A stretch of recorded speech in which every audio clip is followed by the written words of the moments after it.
Selamat pagi, salam sehat bagi kita sekalian. Hari ini kita akan memulai pembelajaran matematika untuk kelas 8. Karena itu Pak Guru harap kalian menyiapkan alat tulis. Karena apa yang akan diajarkan, Pak Guru harap kalian dapat tulis. Dan sebelum kita mulai pembelajaran kita, mari kita berdoa menurut agama dan keyakinan kita masing-masing. Berdoa dimulai. Doa selesai. Baik, hari ini kita akan membahas tentang teorema Pythagoras. Ini adalah pertemuan kita yang pertama untuk membahas teorema Pythagoras. Teorema Pythagoras itu adalah suatu rumus yang bisa dibuktikan. Teorema berarti rumus yang harus dibuktikan. Pythagoras itu nama penemu dari teorema Pythagoras. Oke. Pythagoras bisa berlaku atau teorema Pythagoras bisa berlaku hanya dalam segitiga siku-siku. Yang bagaimana segitiga siku-siku? Yang salah satu sudutnya sebesar 90 derajat seperti ini. Jadi kalau bukan segitiga siku-siku maka teorema Pythagoras tidak bisa berlaku. Baik. Teorema Pythagoras atau rumus Pythagoras itu dirumuskan sebagai x pangkat 2 tambah y pangkat 2 sama dengan r pangkat 2. Apa itu x?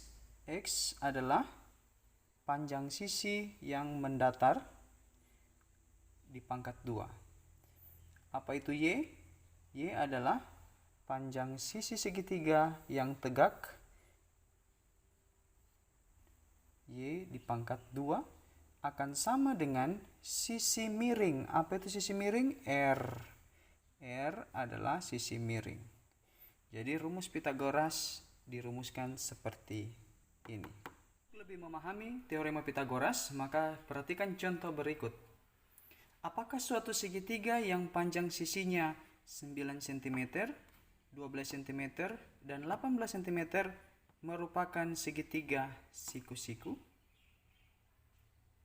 Jadi ada segitiga yang panjangnya 9, 12, 18 cm. Apakah itu segitiga siku-siku?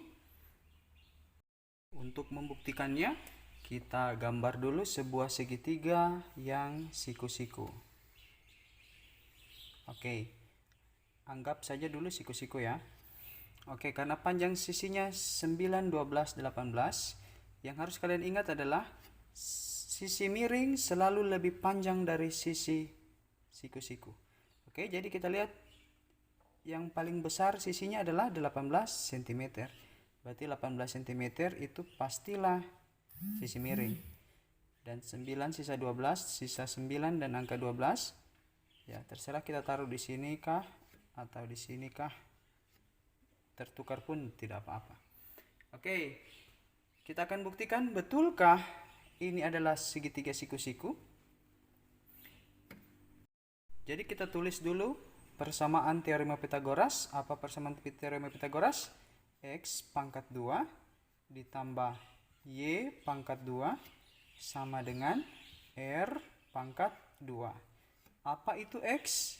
X adalah sisi yang mendatar. Oke, yang mendatar. Berapa x? 12. X-nya 12 dan dipangkat 2. Ditambahkan apa itu y? Y adalah sisi yang tegak. Ini y, sisi yang tegak. Berapa sisi yang tegak? 9. 9. Berarti y dipangkat 2, berarti 9 juga dipangkat 2. Apa itu r? R adalah sisi yang miring. Oke. Berapa sisi miring di situ? 18. Berarti 18 pangkat 2. Setelah itu kita cari 12 pangkat 2 itu adalah 144. 9 pangkat 2, 9 kali 9 berarti 81. 18 dipangkat 2 itu adalah 324. Oke, kalian cek sendiri nanti. 12 pangkat 2 itu artinya 12 kali 12. 9 pangkat 2 artinya 9 kali 9. 18 pangkat 2 artinya 18 kali 18. Ini hasilnya, ini hasilnya, ini hasilnya.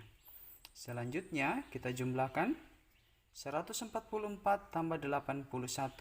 4 ditambah 1 adalah 5. 4 ditambah 8 hasilnya 12. Taruh 2, simpan 1. 1 tambah 1, 2. 225. Sama dengan 324. Sekarang Pak Guru tanya, samakah 225 dengan 324? Ternyata mereka tidak sama. Kalau tidak sama, berarti kesimpulannya adalah segitiga yang ukurannya 12, 9, dan 18 berarti bukan segitiga siku-siku. Bukan segitiga siku-siku. Perhatikan contoh yang kedua.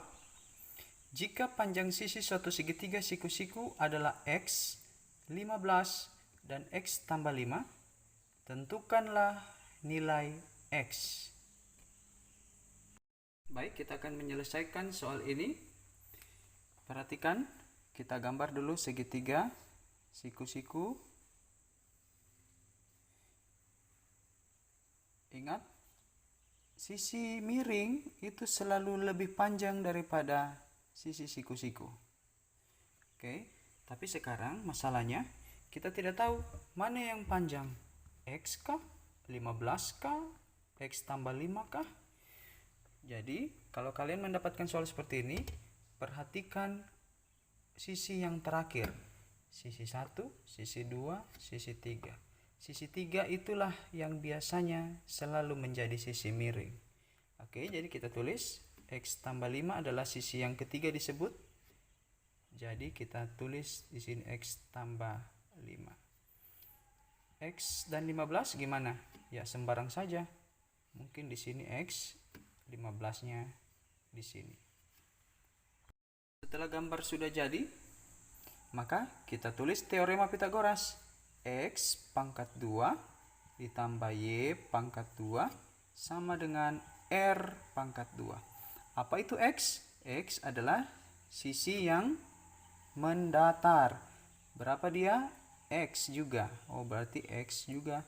Tulis X di pangkat 2. Ditambah dengan Y pangkat 2. Apa itu Y? Y adalah sisi yang tegak. Sisi yang tegak berapa di situ? 15. Berarti 15 pangkat 2.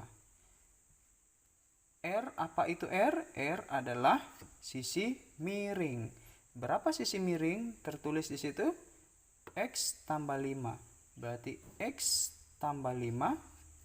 Karena sisi miring di pangkat 2, berarti X tambah 5 juga di pangkat 2. Selanjutnya, X pangkat 2 itu hasilnya tetap X pangkat 2. Ditambah 15 pangkat 2 itu hasilnya adalah 225 didapat dari 15 kali 15. Sama dengan X tambah 5 di pangkat 2 artinya X tambah 5 dikali dengan X tambah 5. Oke, ya kita lanjutkan. Perhatikan, ini tetap X pangkat 2 ditambah 225. Ya, ini kita harus kalikan. Di kelas 10, di kelas 7 kemarin, maaf, kalian mempelajari tentang bentuk aljabar. Jadi ini akan kalian gunakan. Cara mengalikannya, lihat dulu X di sini. X dikali X. Ya, X pangkat 2. Terus, ini lagi X dikali dengan 5. Maka menjadi 5X. Ingat, karena positif dengan positif menjadi positif.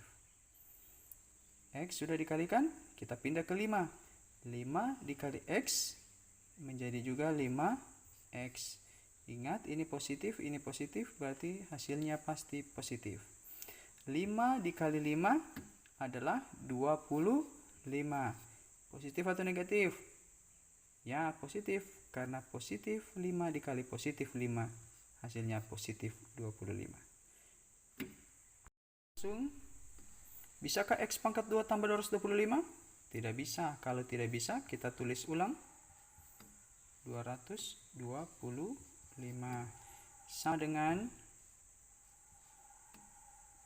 X pangkat 2. Perhatikan ada yang sama enggak? Ya, ada yang sama. 5x. Berarti 5 tambah 5 menjadi 10x. Tambah 25. Perhatikan.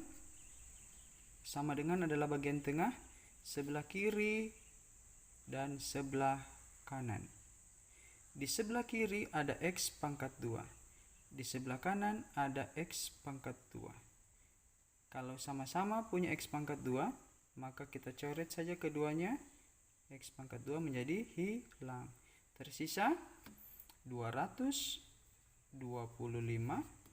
sama dengan 10x tambah 25. Kita lanjutkan di sebelah sini. Kita putar ya. 10x tambah 25 itu kita taruh di ruas kiri dan 225 ada di ruas kanan. Jadi kita tulis seperti ini.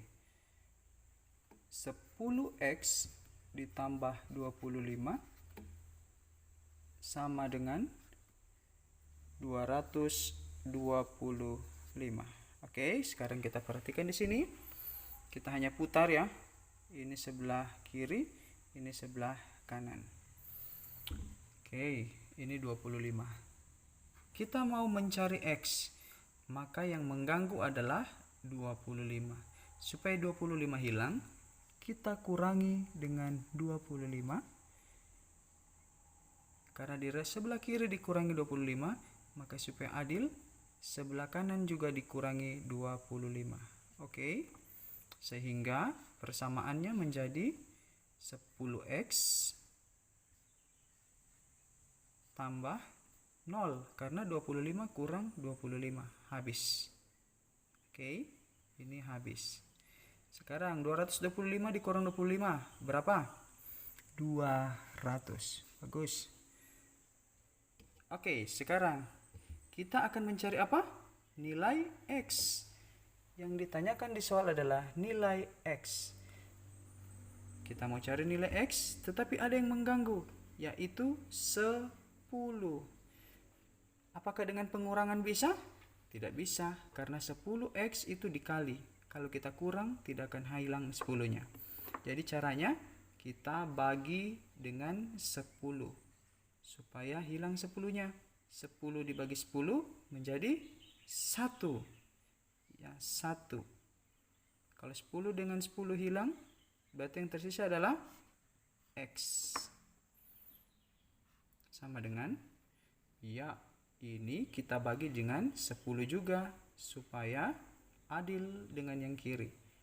Sehingga 200 dibagi 10, coret saja 1 0, coret saja 1 0, tersisa 20. Apa yang akan kita cari? Ya, nilai X. Berarti kita sudah dapat X. Nilai X adalah 20. Kesimpulannya kita tulis, jadi nilai X adalah 20. Baik, ini adalah tugas pertama kalian. Tugas ini silakan ditulis dan dikerjakan dalam sebuah lembar jawaban. Tulis nama, kelas, tanggal hari ini, dan di paraf orang tua. Oke, selamat mengerjakan. Tuhan memberkati.